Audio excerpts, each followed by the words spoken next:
Hello, this video will talk about the Canadian workplace culture. As a newcomer, you may find Canadian workplace culture different from that of your home country. Practices such as use of personal names and methods of communicating with coworkers and supervisors vary greatly amongst cultures. While Canadian work environments do vary depending on the employer and the type of job, there are basic business etiquette rules that are common to most Canadian workplaces, and learning these rules is an important step in looking for and keeping a job. So this presentation will explore some of the essentials of the Canadian workplace culture. Nonverbal communication, also known as body language, is important when creating first impressions in the workplace. This includes job interviews and first interactions with coworkers and customers. Positive body language shows confidence and respect for others. Now, please keep in mind that some of the points I will be talking about, like the personal space and shaking hands, are mentioned under what used to be considered normal circumstances. As things are changing now, when you go back to work or in the future, and considering the current events, of course, you might be required to maintain a distance of 6 feet from your coworkers, for example. It is always important to check with your employer and stay up to date with the latest information from the government when possible. So let's say at some point in the near future, you are not required to stay 6 feet apart at work. Let's discuss personal space. Canadians value their personal space and rarely touch each other while meeting or talking in the workplace. It is the custom to keep approximately 2 feet or an arm's length of space between each other when talking face to face. Standing too close can make the other person feel uncomfortable, and standing too far away appears to indicate that you're simply not interested. Eye contact. In a conversation, direct eye contact shows that you're interested and paying attention. People who avoid eye contact may be considered unfriendly, untrustworthy, or simply lacking in self-confidence. However, be careful not to stare or maintain unbroken eye contact for long periods. Shaking hands. Again, if social distancing is not in effect at some point in the future, I'd like to briefly mention shaking hands. A firm handshake is a common practice when first meeting an employer, a new business associate, or a coworker. Both men and women greet with a handshake, and while shaking hands, it is also polite to make eye contact and smile. Dress or appearance. Every workplace has different policies regarding clothing and personal appearance. When you go for an interview or start a new job, it is usually best to dress more formally or conservatively until you learn more about the individual workplace culture and its expectations. You can always alter your dress when you become more familiar with your workplace. For the most part, the common dress code for offices is informal to casual for both men and women. However, jeans, shorts, revealing clothes are generally discouraged in office environments. Alternatively, if you are working in manual labor, for example, then perhaps jeans would be the best way to go. So again, it's going to come down to the workplace.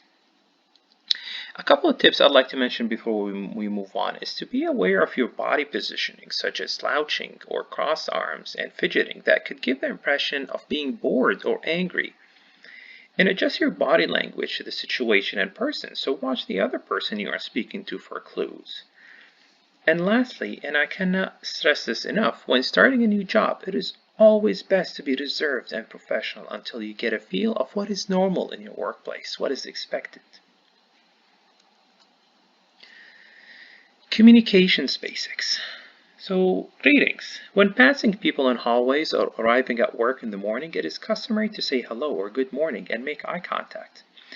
The same applies to leaving at the end of the day. It is courteous to say hello to all the co-workers regardless of their position in the company. Personal names and forms of address. So Canadian workplaces are generally quite casual.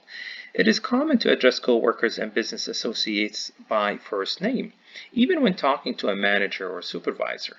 However, when introducing someone, use both their first and last name. But please note that there are exceptions to this in formal settings or when addressing high-ranking officials. In these cases, it is common to use Mr., Miss, or Doctor and their last name, for example. Speaking up and asking questions. Now, this is a very important point to keep in mind because there are some cultures that discourage asking questions. It is basically frowned upon because it is assumed that the person is incompetent or simply does not know what they're doing. But let me assure you, it is quite different here in Canada. So you should try to participate in group discussions and meetings, even if only to ask a few questions. Contributing your own ideas or thoughts indicates that you're interested and want to be involved. However, do not interrupt the conversation, but wait for your turn to speak. Most employers prefer that you ask questions if you do not understand procedures or instructions, rather than be confused and make mistakes. Employers appreciate workers who are eager to learn new skills and adapt to changes in the workplace. Asking questions of colleagues and immediate supervisors is one of the best ways you can show your desire to learn and develop professionally. Small talk. Socializing and friendships are a normal part of workplace culture in Canada.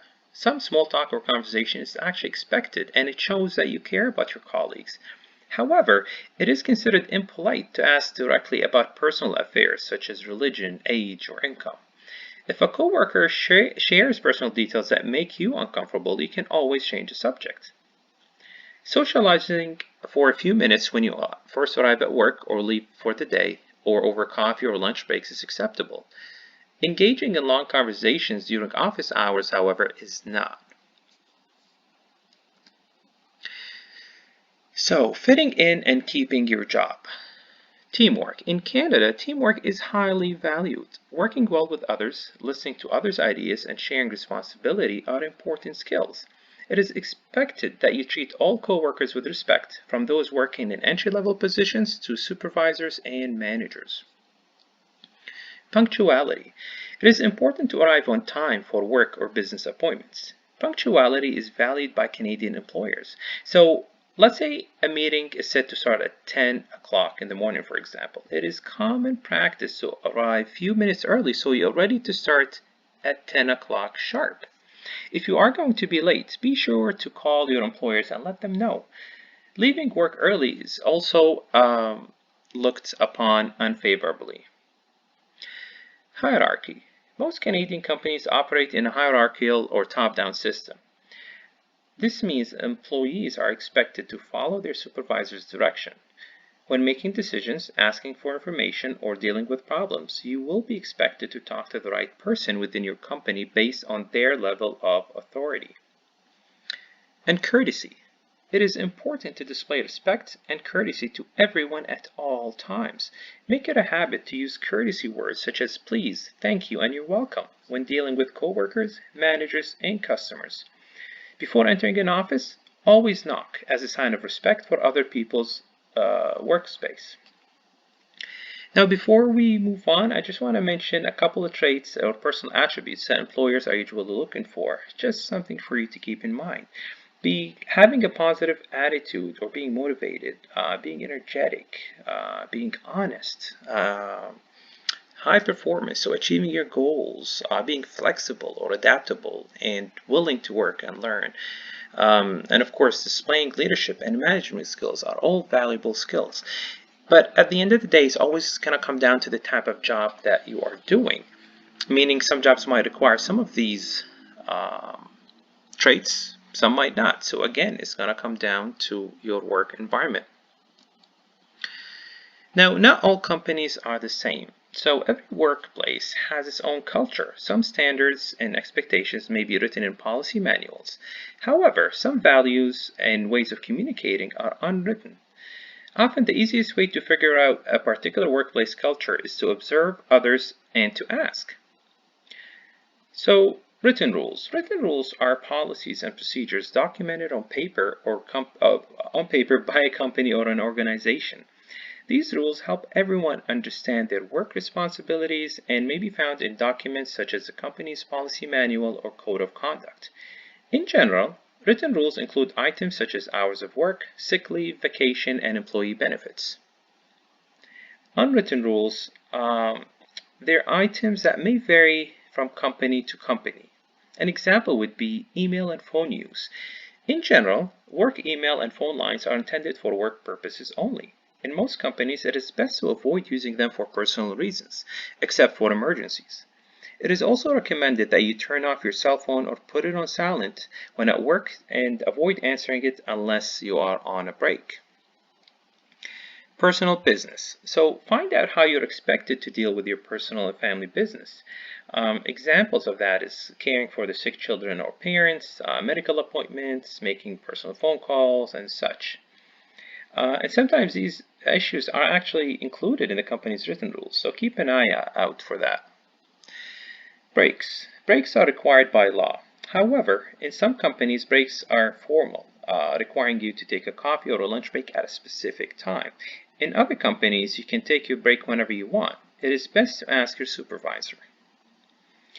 Lastly, scents and perfumes. Many workplaces no longer want employees to use perfume or cologne because others may have allergies. And you see that a lot nowadays. You see those signs that says no scent makes sense. And keep in mind that this is not limited to colognes or perfumes. It could be a strong body wash or oil, so always be mindful of it. Thank you all for watching this video. Take care.